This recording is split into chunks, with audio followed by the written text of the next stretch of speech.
Welcome to the Ascension Rotaract Network training video for District Rotaract Committee chairs. I'm Melissa Mills and District 7710. I'm very honored to be here. Thank you, Taylor Huey, who is co-chair of the Ascension Rotaract Network and has been a friend and a colleague for more than 4 years now, just about 4 years. Thank you. Yeah, thank you, Melissa. It's so wonderful for you to be here, and I'm really excited for this training video. So Melissa, you've been in the District Rotaract Committee Chair role since, I believe, 2018, so about 4 years at this point. What do you have to say to Rotarians that find themselves stepping into that position for maybe the first time? Well, first of all, I want to say congratulations. And this is a tremendous opportunity, not only for you personally, but for you professionally, for you socially, and more than just for you, it's also for your community and for the world. This is the plum place to be at this time in the world. Young people want to get involved, they want to contribute, and they also really desperately need older people, meaning people who aren't Rotaractors now, to lead them and give them a little wisdom, but they want to do it themselves too. So this is a really great opportunity. And I want to tell you that even though this is a training video, the things I'm going to tell you are an outline, or they're really an outline, because the training is the practice every day. And so what I'm going to try and do is introduce to you some of the things that you'll want to keep in mind as you venture into this journey. Thank you so much, Melissa. Can you explain a little bit how your role changes in relation to working with Rotarians versus working with Rotaractors? That's a great question, Taylor. And in a way, that's the heart of the matter. The reason the District Rotaract Committee is a committee that brings together Rotaractors and Rotarians. And it is something that is in part of the charter, the mission of Rotary International, of what a district provides when it, and this is legacy and it's ongoing, in support of Rotaractors and Rotaract clubs. And the idea is that there be equal numbers of Rotarians to Rotaractors on this committee. The committee, like any committee, either meets or doesn't meet. It can meet by Zoom. Here in my district, in my experience, we used to do some social things where we got together. In the COVID year, we found it's very easy to use the Zoom. Certainly we'll supplement those with other social in-place ones. The difference, the reason we have these committees is because it's an intentional mixing of slightly different cultures. That's really kind of one of the great things about Rotaract, is that they aren't the standard Rotarian. There's the opportunity to find out what's going on in the world now. So the difference in my role, to answer your question, is that I am a Rotarian. I've been recognized by the district leadership because my position is an appointed position. I've been recognized as someone who convenes and brings together Rotaractors and Rotarians. So I have an introduction card to Rotary clubs. I can write the presidents and offer to come and speak to them. I go to the district gatherings. Of course, I go to zone gatherings and annual gatherings too. I'm kind of I love Rotary. So my job with Rotarians is to speak on the level with them. And in that way to elevate Rotaractors to that same level, because they are at that level. They are just younger and have less experience because they haven't lived as long. They have very different experience. They have experience we don't have. For Rotaractors, I feel my job is to reflect back to them how powerful and all of the good stuff that they have, to encourage it, and also to help them to add to what they have if there's something they're missing. And it might be in Rotary, and this is a big deal in Rotary, is that Rotary really is not just about getting things done. Rotary is about having fun while you're getting things done. And you have fun when you're doing things together with other people. So kind of reminding them that, yes, we're service oriented, we're professional development, but we're also about the social connections. That's a big deal for us. And in fact, that ends up being a big deal in everyone's real life too. Yeah, thank you so much for that perspective, Melissa. And actually, one thing in District 7710 that's pretty new is your position has been elevated to an area governor role. Can you speak to that a little bit? Well, that was like such an exciting thing for me, I have to tell you. It was, and it came out of the blue. I've been the district chair, or I've been the District Rotaract committee chair, so it's called DRC, or it's not DRCC, and I co-chair this with a Rotaractor. And the Rotaractor is the District Rotaract representative, and together we're co-chairs. Now, the District Rotaract representative, who we call a DRR, is elected by the Rotaractors in the district, all of the Rotaractors, while the District Rotaract chair, DRC, is appointed by the governor. The district governor-elect asks one to do that. So I've been doing this as the chair for this is, I guess, my 4th year. I'm coming into my 4th year. And so that's an honor. I've been invited subsequently by incoming governors. And all of a sudden, out of the blue, I was promoted to be assistant governor-elect, because in elevating Rotaract, Rotary International made Rotaractors a type of membership. And as a type of membership, they're able to sponsor clubs. They don't need a Rotary club to sponsor them. And so in my district, it was created as an area. They created an additional area, and they made me, so it's not a geographical area. It is an area that covers Rotaract clubs wherever they are. So we have 5 or 6 Rotaract clubs now, and that's about how many clubs each assistant governor in our area covers. By becoming an assistant governor, I am invited to the executive meetings that run the district. What it does is it actually, I was able to get in touch with all the Rotarians. Any Rotarian can get in touch with any Rotarian. But this way, somehow or another, it sounds more important. So I really recommend it, because what it does is it gives a nod to the importance of our young people and the role they play in our district. And so this is an ongoing story, and we now need to live up to this standard. So it's an aspirational goal. And I am so excited about it. And I think the Rotaractors are too. Wow, that is so incredible. And I really hope that other districts across the US and across the world kind of replicate that model and give Rotaractors an even stronger voice at the district level. So I think that's so cool. But kind of going back to this DRC training topic, how does one prepare for entering this role? Yeah, well, my own experience is that my life has been the preparation already. But as I'm going in and I'm recognizing that even though it's a volunteer position, I've been accorded a great deal of responsibility, and I want to fulfill it. So I'm thinking very intentionally about how much time, not just how much time I want to put into it, but how much time I personally feel I need to put into it to do the kind of, to give it what it's worth. And the thing is that the amount of time I put into it is very rewarding.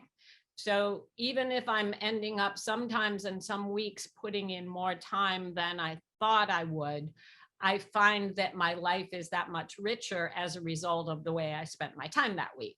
But so what I'm saying is, one way of preparing yourself is thinking about how much time you have to give to it, and then making sure that you prioritize the things that need to be done so that those most important things will be able to fit in that time. And it really is up to you. As anything in Rotary, it's the important thing is that you continue to have fun and enjoy it, and really relish the relationships you're building and the opportunities and the changes that you're making, not just in the lives of the people that you're working with, but in the lives that they will change because you have empowered them. And that, so I wanted to just kind of talk about the time. And then I wanted to, this is what's been really important to me, is to remember what Rotary is and why Rotary has become such a world source of good. Because the object of Rotary is not something that we talk about very much anymore. And the object of Rotary, even to say what is the object of Rotary, is archaic language. And what we are doing in elevating Rotaract is we are translating what has been archaic in providing a yeast of goodness to the entire world. And we're putting it into a place where it can be translated into the modern lingo. So the object of Rotary is professional acquaintance, building acquaintance, which would be social relationships and networking through service. So it's having fun and doing things in the world.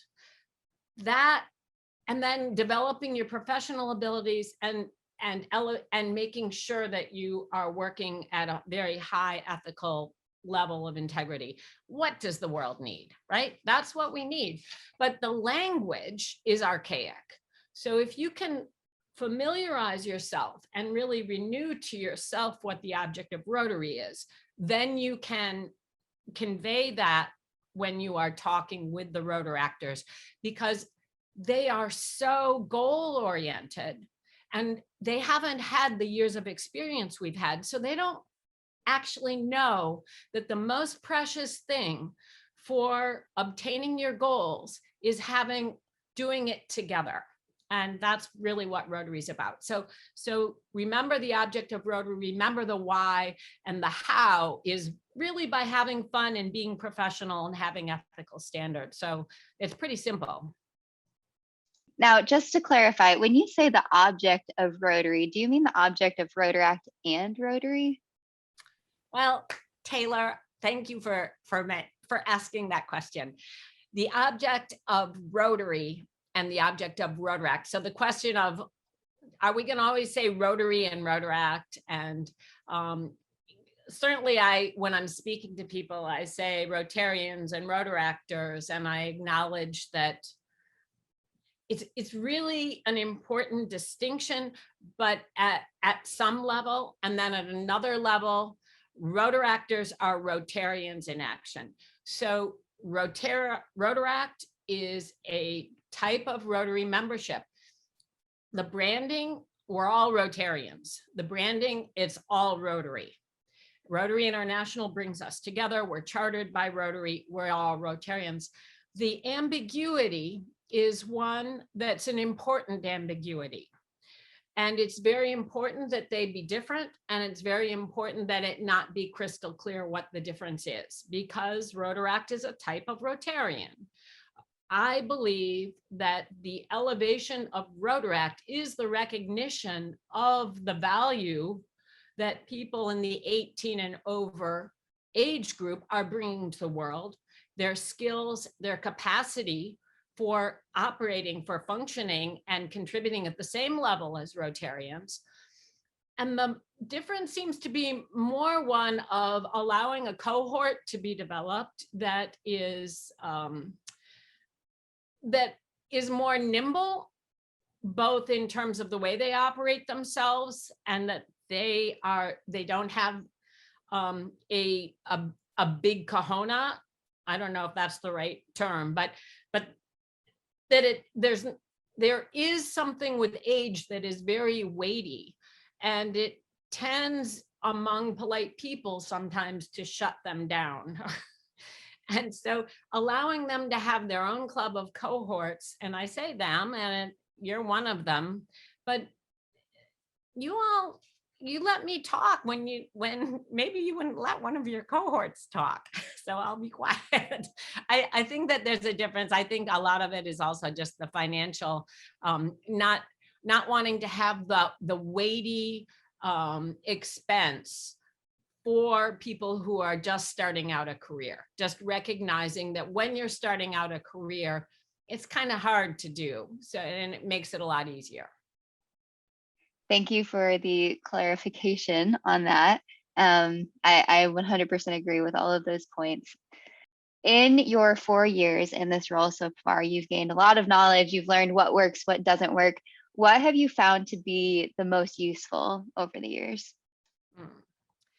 Well, I think that I have to say in one word, communication.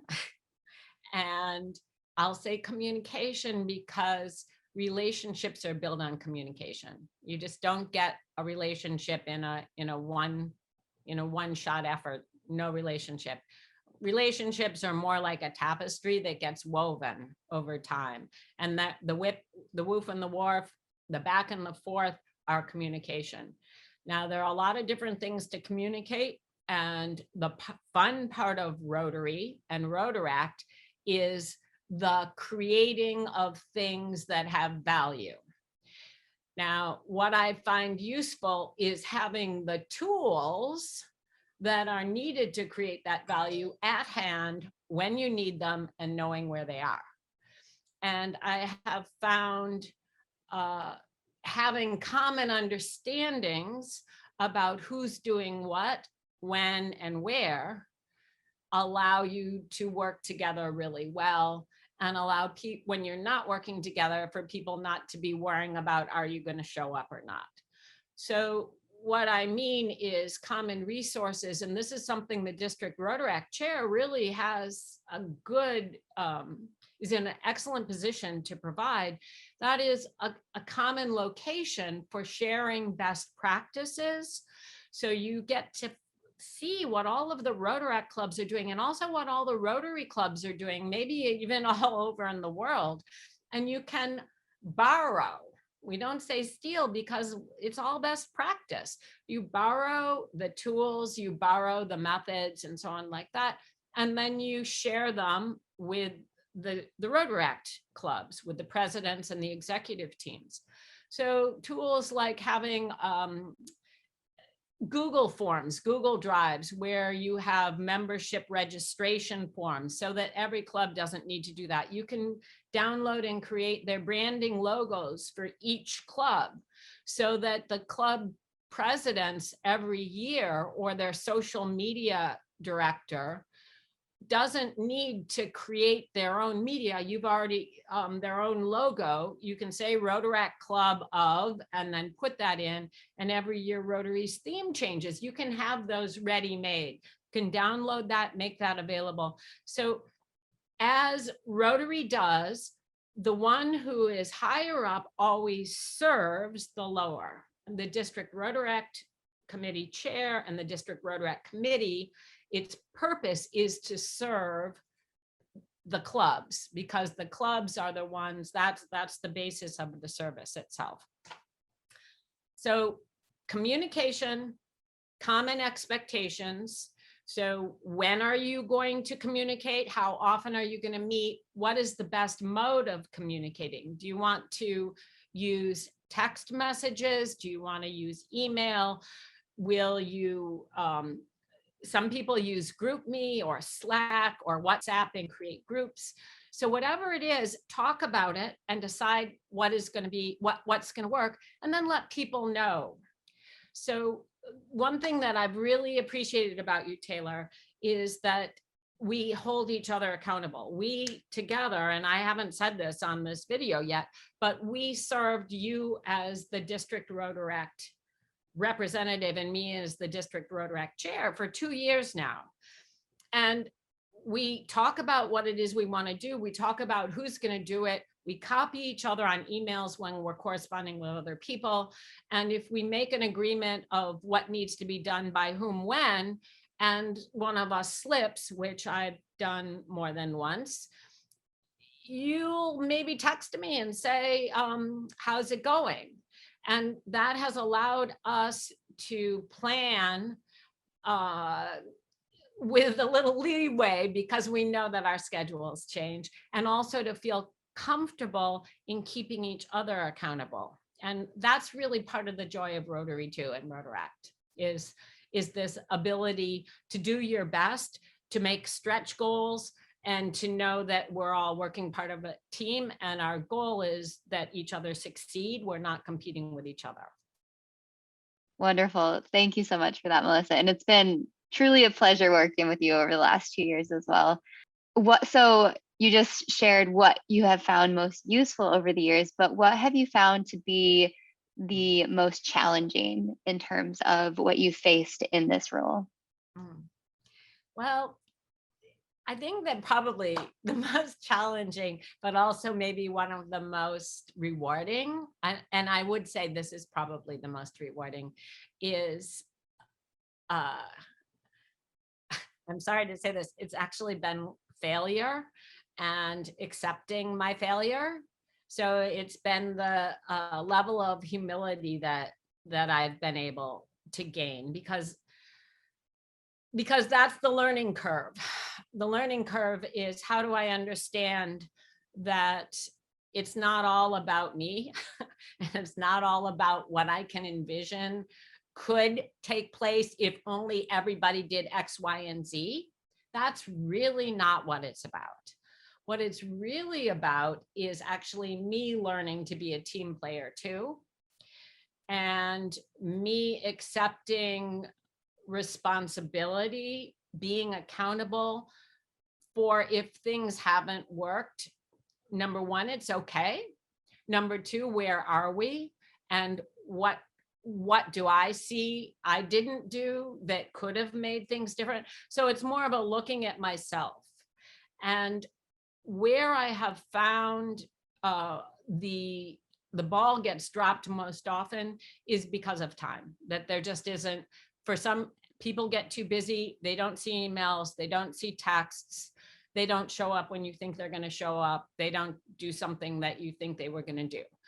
So the remedy of that is for me to be better about talking with other people about what are our expectations, what are the common expectations that we have, what do we both think is going to work. And because it's a Rotary club, a Rotaract club, it's all volunteer. And Rotary is going to continue because Rotary is actually hardwired into the universe. This is what works. What works is personal growth, integrity, and service to the community and relationships. Rotary is going to keep working. Whether any particular club works or not is up to them. Let them decide. Let them be autonomous, but help them be in an environment that's supportive. So what's been hardest for me is to live up to my responsibility, to do my part, so that I don't feel like it's that after that, because then it's really myself. If things aren't working out and I know that I haven't done everything I could have done, that's where I feel bad. But what I can do, all I can do really is create the environment of friendship and fun, because and the understanding of the meaningfulness of what we're doing. When those things are in place, then people naturally will add more priority in their lives to getting things done. And then that becomes professional growth. So I couldn't agree more that learning through failure has been one of the most rewarding pieces of stepping into a role within Rotary leadership. So I'm so glad you brought that up. Before we close out here, do you have any final comments or words of wisdom to share before we close out? Yes, thank you. Thank you for asking that. One thing I haven't mentioned yet is the world of resources that are available at myrotary.org. my.rotary.org. Rotary is, it's basically infinite. There is no end to the explorations you could make. And what I'm really talking about is the Rotary magazine and the blogs and the fellowships and the Rotary action groups.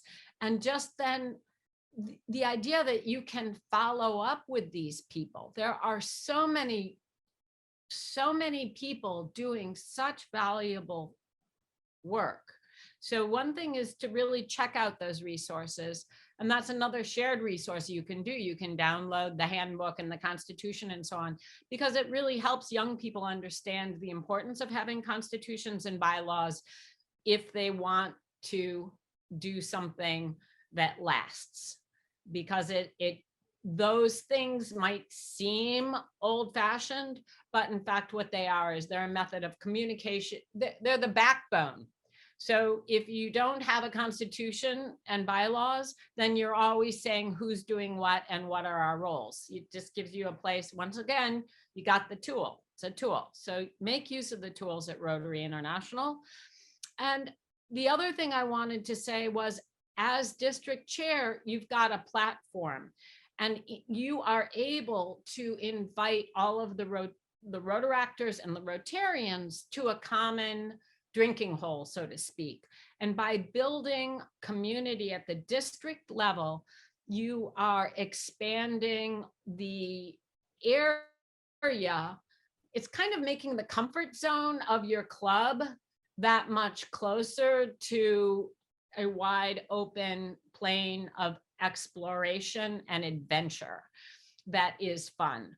So really building a district Rotaract committee that becomes friends with one another, that provides inter-club events that are done together, service projects or social events, professional development events are great.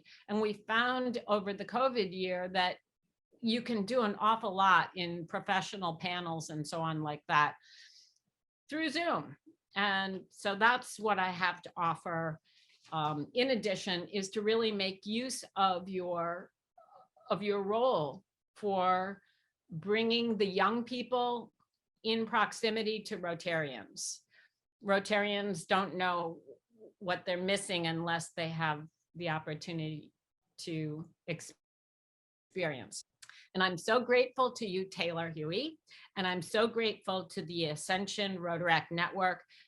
If you want to know what Rotaractors can do, just look at the Ascension Rotaract Network. It's like one of the plums, one of the apples of Rotary, if you ask me. And if I had on a hat, I would take it off to you.